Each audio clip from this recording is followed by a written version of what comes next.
Hello everyone, कैसे हैं आप सभी स्टूडेंट। तो आज की इस वीडियो में मैं आप सभी बच्चों को बीवीएम यूनिवर्सिटी में सेमेस्टर थर्ड आप सभी बच्चों का 8 अप्रैल को पेपर है। मेजर पेपर 5 इंग्लिश और मेजर पेपर 5 इकोनॉमिक्स, ये दोनों ही सब्जेक्ट के इंपॉर्टेंट क्वेश्चन बता रहा हूँ।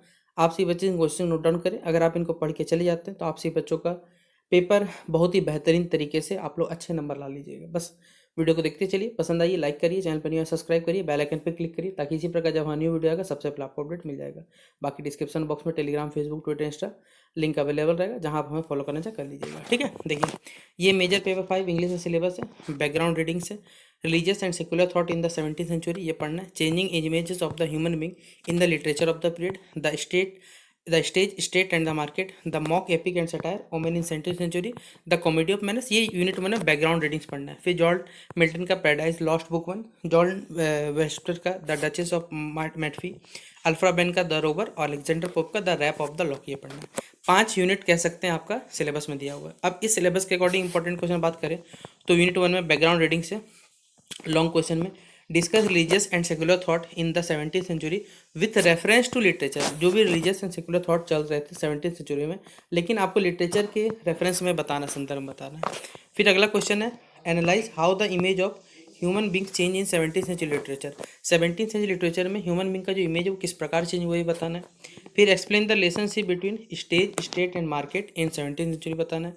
मॉक एपिक क्या होता है, सटायर क्या होता है, साथ ही साथ लिटरेचर का इस टाइम पीरियड में क्या रोल था, क्या इंपॉर्टेंस था, ये बताना है।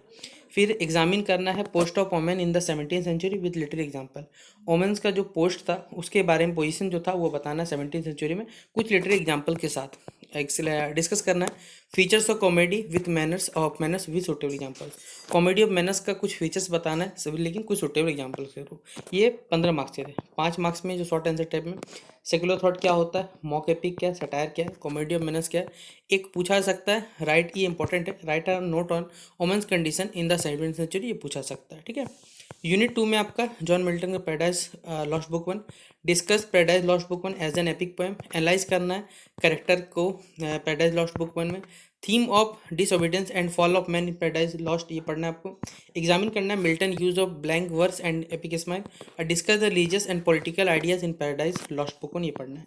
5 मार्क्स के लिए ये 1 मार्क्स में आएगा। Who is the hero of Paradise Lost, what is blank verse, ये 5 मार्क्स में आ सकता है। What is the main theme, ये भी 1 मार्क्स में आएगा। और who are Adam and Eve, ये आपको 1 मार्क्स में पूछा जाएगा। ठीक है, फिर जो सेंटेंस का क्या रोल था इस पोएम में, ये आपको पूछा जाएगा 1 मार्क्स में।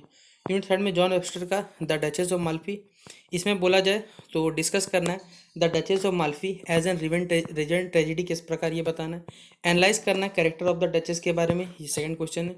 एग्जामिन करना है themes of power, corruption and morality, ये तीसरा क्वेश्चन है।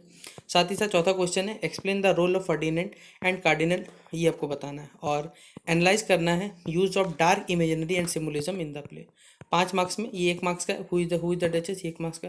What type of play is the Duchess of Malfi, ये भी 1 मार्क्स में पूछा जाएगा। फिर हु आर द विलन्स, ये भी 1 मार्क्स का। What is the main theme, ये भी 1 मार्क्स का। हु रॉट द प्ले, ये सब 1-1 मार्क्स का क्वेश्चन है।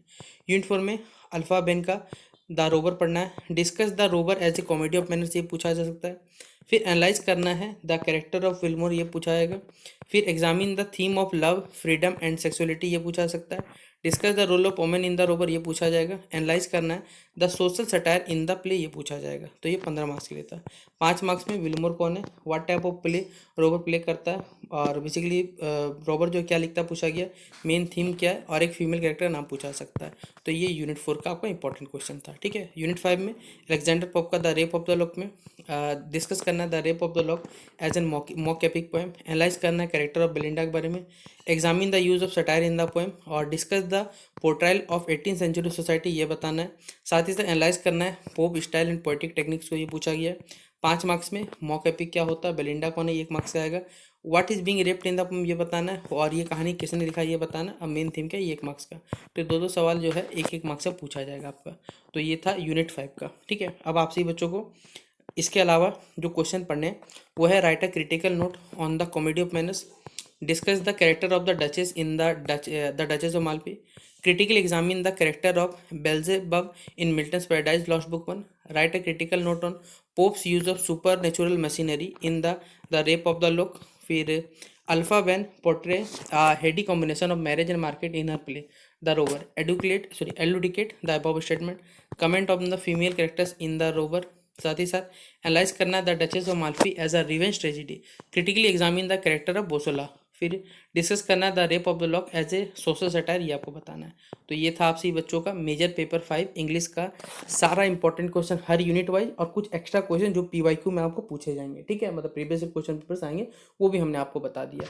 तो अगर आपसे बच्चों को मेजर पेपर 5 इंग्लिश के में अगर आपको हमको लगता है कि आपको हमारे चैनल के द्वारा किसी प्रकार की सहायता हुई है, तो आप इस वीडियो को लाइक और शेयर कर दीजिएगा, क्योंकि आप लोग वीडियो देखते शायद लाइक शेयर करना भूल जाते हैं, इसलिए शेयर करिए, वीडियो पसंद आएगा आप सभी बच्चों को। बाकी आपके जो भी पेपर है पढ़ना रहेगा वो कमेंट बॉक्स में मेंशन करिए, उसी के अकॉर्डिंग आप सभी बच्चों को जो आपके माइनर पेपर रहेंगे वो बढ़ा दिए जाएंगे, ठीक है। तो चलिए अब माइनर पेपर 1, माइनर माफ करिए, माइनर बोल रहा हूँ, मेजर पेपर जो 5 इकोनॉमिक्स है उसके इंपॉर्टेंट क्वेश्चन भी आपको बताते हैं।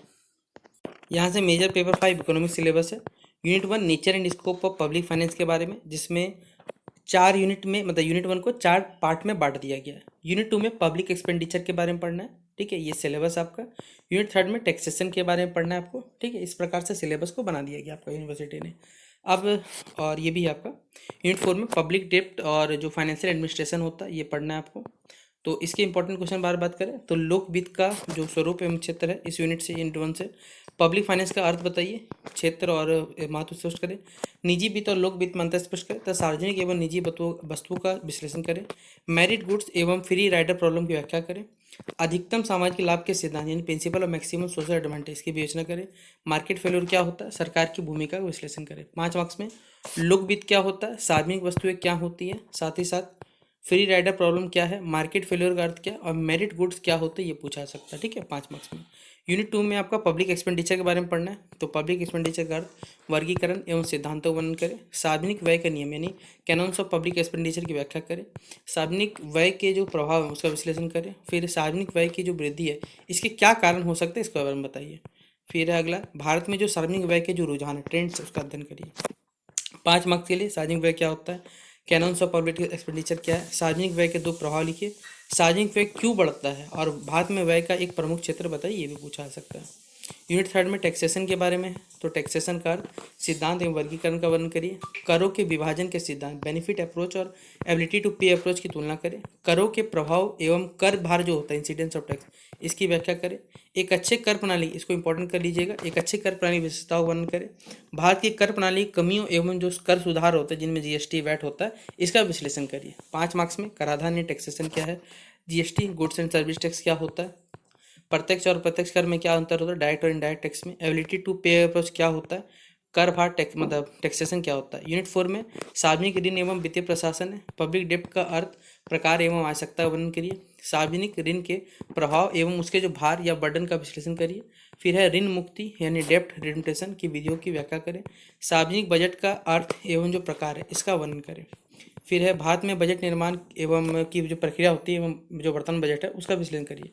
5 मार्क्स में सार्वजनिक ऋण क्या है, बजट क्या है, ऋण मुक्ति क्या है, घाटा बजट क्या होता है, भारत का बजट जो है कौन प्रस्तुत करता है ये पूछा जा सकता है, ठीक है। तो ये था मेजर पेपर 5 इकोनॉमिक्स का भी इंपॉर्टेंट क्वेश्चन जो हमने आपको सिलेबस के साथ बता दिया। अब आपसे बच्चों को लगता है कि आपके लिए हम लोग अच्छे काम कर रहे हैं, आपकी मदद कर रहे हैं, तो आपसे बच्चे इस वीडियो को अपने सभी दोस्तों को शेयर कर दीजिएगा। बाकी कमेंट बॉक्स में आप लोग भी बताइएगा कि आपको कौन सा सब्जेक्ट पढ़ना है। बाकी आप सही बच्चों को सबसे पहले, मतलब सबसे लास्ट में बेस्ट विशेष, क्योंकि आप सही बच्चों का पेपर है 8 को, तो आप सही बच्चों को आराम से एग्जामिनेशन दीजिएगा, जो सवाल आएंगे आराम से बना के लिखिए बस, ठीक है। तो चलिए मिलते हैं नेक्स्ट वीडियो पे, बेस्ट विशेष आप सभी बच्चों को, तब तक के लिए जय हिंद और जय भारत।